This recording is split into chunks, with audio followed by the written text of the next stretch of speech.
At this point in your life, are you done building your legacy? It's a question I ask my clients all the time because it finalizes some things in our mind. Of course, we're not done building our legacy. We're working. We're either working for ourselves or working for a company or working for all these different things, and all these reasons is to push our family forward. What happens when there's a sudden change in that plan? This is Life Insurance Awareness Month, September. And every year I reflect on, do I have enough life insurance? You know, I've been doing this for 21 years. I've got a lot of life insurance. My family's going to be really well off when I'm gone.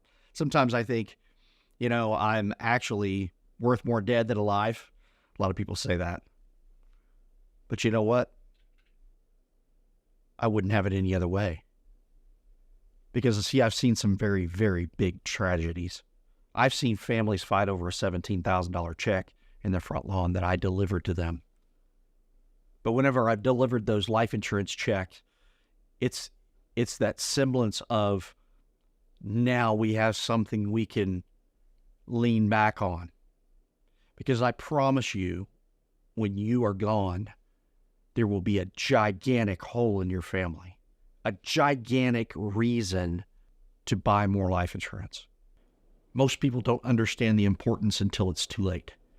So please let this story that I'm about to tell you just ring in your head and understand that there are ways to help curb and take care of a legacy when we're not there to complete it. Her name was Joan. It's about 7 years ago now. She called me. I handled her health insurance at the time. She called me. She said, "Khris, this next year I'm going to need to look at my health insurance and see what I can do about lowering my deductible." And I said, "Well, let's lower that deductible. It's just going to be more premium per month. Is that okay?" She was self-employed, worked 2 different jobs, had 2 children. Her husband had passed, just the 2 of them. He left about $100,000 to her, so that helped a little bit. But he made about $50,000 a year. And the rule of thumb is 10 times your annual income. So you can imagine how long that $100,000 lasted. She had to work 2 jobs. Her parents were passed. His parents were passed. He passed. Now it's her and the 2 children. And she said, "Khris, I was diagnosed with cancer. The doctors have given me a 50-50 chance to live." And I said, "Okay, tell me what I can do. How can I help?" And she said, "Let's just get my deductible down so when I go in through chemotherapy next year, it doesn't break me." And I worked it out. We got her premium moved around to where that next year she was up and going. She contacted me that next year, and I'd actually written a $1 million life insurance policy on her 1 year prior because she didn't want to just leave $100,000 to her children. She wanted to leave something, so she bought all she could afford to do. And a term policy for $1 million on a 44-year-old wasn't very much at all. So that little insignificant policy turned out to be very significant. And let me tell you how. She called me a couple of months later. I actually called her, check on her. I said, "Joan, how are you doing? How's things going?" And she literally was in tears. And she said, "Yeah, the doctors have given me a 50-50 chance." And she asked me, she says, "That life insurance policy that we bought, that you asked me to go ahead and get for your family." She said, "Is there a way that I can actually claim terminal illness on that?" And I said, "You would have to get in writing that your doctor does not believe that you're going to survive past 24 months. It's just he won't put it in writing because he's giving me this 50-50 chance." Well, that 50-50 chance turned out to be quite a bit less than 50-50. She was going downhill fast. What was wild is she said she had a friend of hers that lived in Mexico. And in Mexico, there was a treatment that was going to cost $200,000. And she had no idea, no way to pay it. She says, I can't get a loan for that much. I'm not going to be able to find any way to pay for this treatment down there. Of course, it's not FDA approved. Can't do it here in the United States. She'd have to go to Mexico to get it done. And I said, "Hang on just 1 minute." So I called, verified the life insurance policy, make sure she's making her premium from that side, called her back, and I said, "Joan, I have an option for you." I said, "You have the ability now to pull out because of your cancer diagnosis. Because we put the right type of life insurance upon you with living benefits, we're able to pull from your death benefit of $1 million. So you can use that now for your cancer treatment. How does that sound? And it was silent. She didn't speak for what seemed to be an eternity, but it was probably about 20 seconds.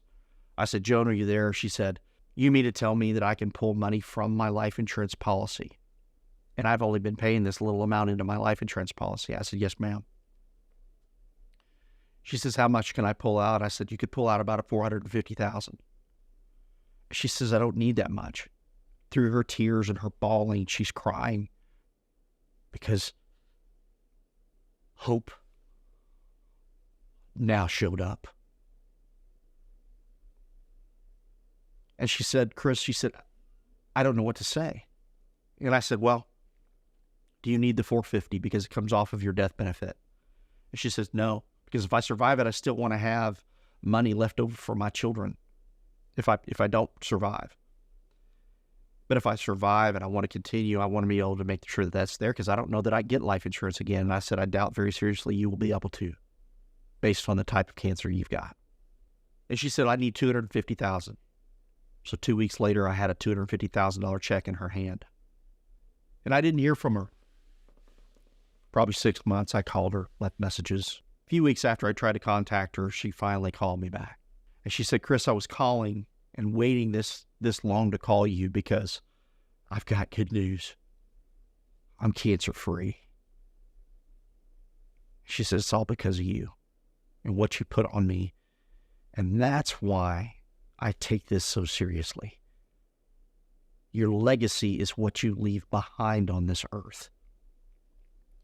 And we all have this grand idea that we're going to live forever. We're all 10 foot tall and bulletproof. But this is the time of year. Right now, this is the time of year to make the decisions to put more life insurance policy on yourselves. If you are, like I said before, if you're the primary breadwinner, you need 10 times your annual income minimum. And then you also need half on the spouse. Because let me tell you right now, if they were to leave this earth early, it would affect your legacy you're leaving behind. Don't leave your kids with nothing. Don't leave your family with nothing. And if you think $500,000 is going to go far, nope. There's no more income. You don't think about that until it's too late. If it's a health insurance claim, we can declare bankruptcy, work our way out of it, something silly if we don't have health insurance. I'll tell you right now, once you're dead, you're dead. There's no going back. What's done is done. Also, if you're diagnosed with a heart problem, cancer, stroke, a renal failure, a transplant situation, you're done buying life insurance. For the rest of your life, you can buy no more.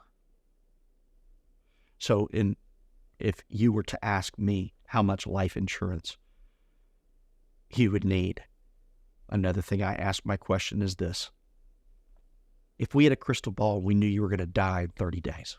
Didn't know how. Maybe it was a car crash. Maybe it was a sudden death. Just died. We had a crystal ball 1 month from now. What kind of check do you want me to deliver to your family? What would you want that to be? Don't leave your family with too little. We always think this time we have on this earth is just infinite, when actually it's very finite. We have a very short period of time. Think back to your grandfather, your grandmother, their great-grandparents, how long they live. And it's almost as if it was gone in an instant. The problem is we think that we have forever. Now, you've always heard, buy term, invest the rest. Yep, that's exactly what I believe too. I also know that there's about 15 different companies in the world that offer living benefits. In other words, you don't have to die to get the benefits.